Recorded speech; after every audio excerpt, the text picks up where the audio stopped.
I'm here today to help you unlock how to make a successful and fulfilling personal development plan. Hi, I'm Dr. Paul Jenkins. I'm a professional psychologist specializing in personal development through positive psychology. Let's walk through this plan together, and then I'm going to share with you the number one mindset shift that will make your life rock. Just like with any journey in life, the first important thing to know is where you want to go.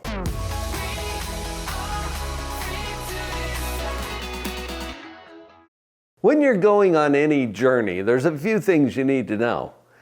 You need to know where you are so that you know your starting place. You need to know where you're going, because if you set out in any old direction, then you're going to go somewhere, but it may not be where you want to go. I point this out because it's really important to get clear first about your vision for where you want to go. This will be driven by your core values, what's truly important to you. Through my career in psychology, I've seen a lot of people stumble around trying to find the way to happiness. And I love what Wayne Dyer used to say about this. He said, they don't get it. The way is happiness. That reflects a value.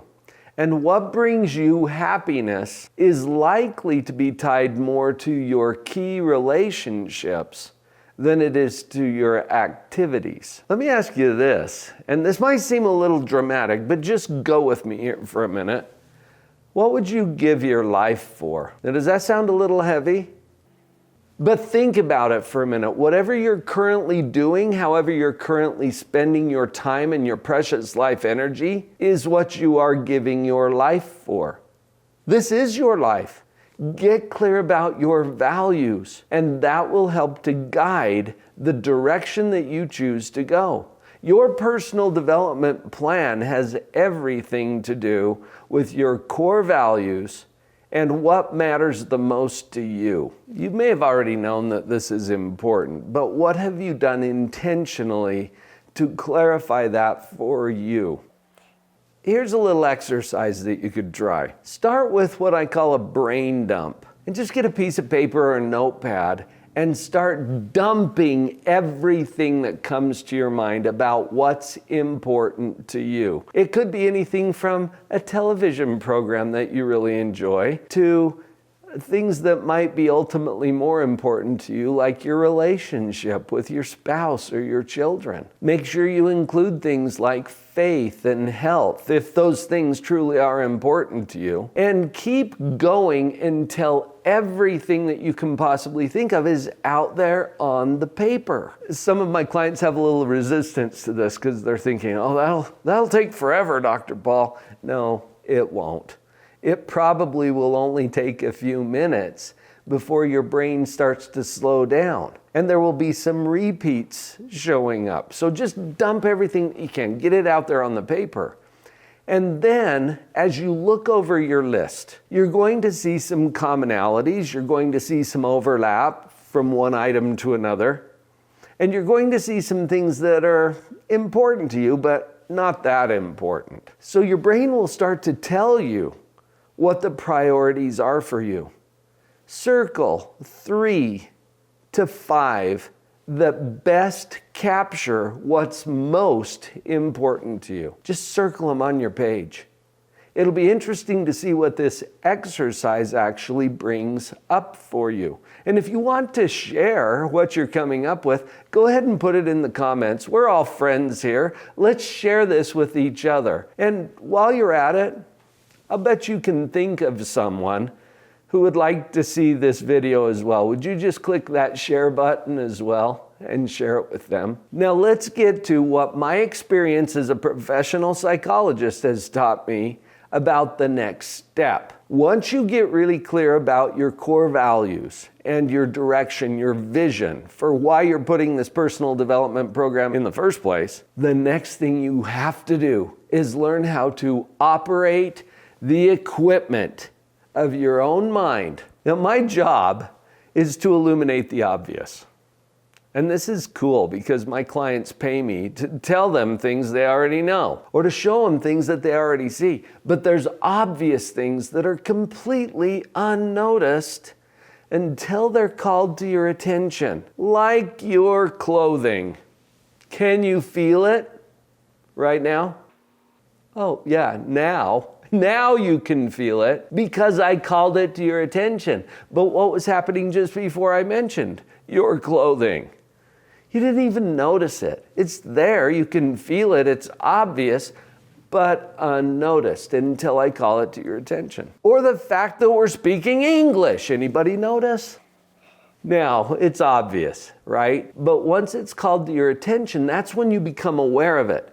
Most of the processes in our own mind are in that space. They are obvious, but unnoticed until they're called to your attention. This is really important because one of the processes that's going on all the time, you can't turn it off, is thinking. Oh, and now that I mention it, you're like, oh yeah, I'm thinking, huh? Now, as you think about your thinking, that's what I call metacognition. And metacognition is so cool because it creates a little space. In that space is where choice exists. Until you see it as a choice, it's not. Meaning you're thinking. You will roll with whatever your programming is until you think about your thinking enough to get back into choice and move it somewhere else. Is this getting a little psychobabble for you? For now, don't worry about noticing everything, but turn on your metacognition. Think about your thinking. This is huge. Once you start to think about your thinking, then you're back in a position of choice so that you can steer that thinking in a way that serves you well. Now, I'm not here to tell you how to think. I don't have that kind of authority.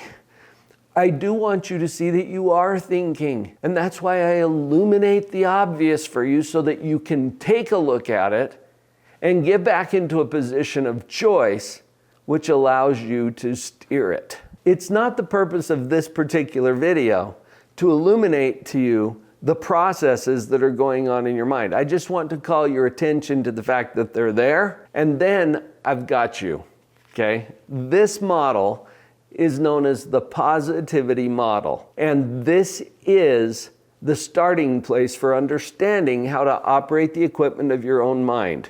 Go to the URL on the screen right now, drpauljenkins.com/themodel. That's all one word. Just go to my website, drpauljenkins.com/themodel, and I will put a full color PDF of this with a brief description of what it looks like into your inbox. I've got you on this. As you're watching this video, if you're like me, and you're a little like me because we're both here on this video right now, you're thinking some of the same things that have drawn me to this place. You might be thinking, oh, you know what?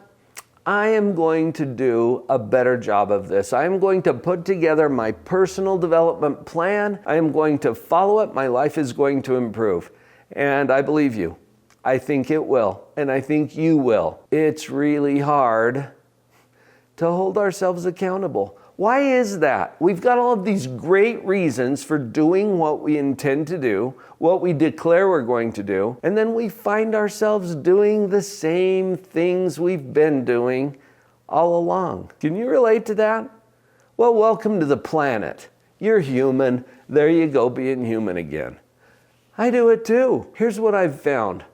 Accountability is best accomplished when we engage partners. And what I'm talking about here, it might be an accountability partner in your own family or in your own home or amongst your friends or in a mastermind group that you attend, or it could be anything like that. One of the best ways to hold yourself accountable is to hire a coach. I am a coach, and coaches need coaching. I engage coaches to assist me because of the responsibility that I feel to assist you. And I think we all need a coach.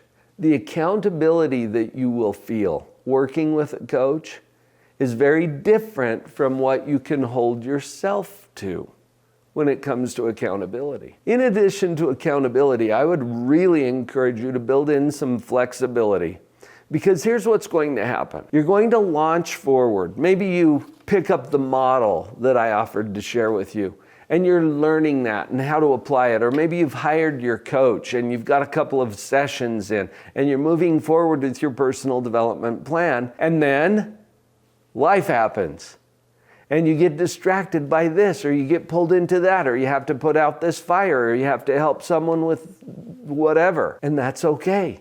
So build some flexibility into your plan and expect to be surprised. That's a line that I picked up from the movie Dan in Real Life. I saw this years ago, and he said, I think we do our kids a disservice. I think we should teach them to expect to be surprised. Kind of how we roll here on this planet. So expect things to happen, be flexible, be ready to adjust, and this is another great reason to engage a good coach who can work with you to make those adjustments when they come up and to keep moving toward those goals. Your personal development is available to you in ways that will astound and surprise you. I honor your journey and wish for you the best as you move forward. Hey, thanks for sticking with me all the way through. Remember, that model is powerful. And incidentally, when you hire a coach, ask them, are you a certified positivity practitioner? Do you know this model? Because if they do, they're going to be a more powerful coach for you. Remember, drpauljenkins.com/themodel. I'll put it right in your inbox.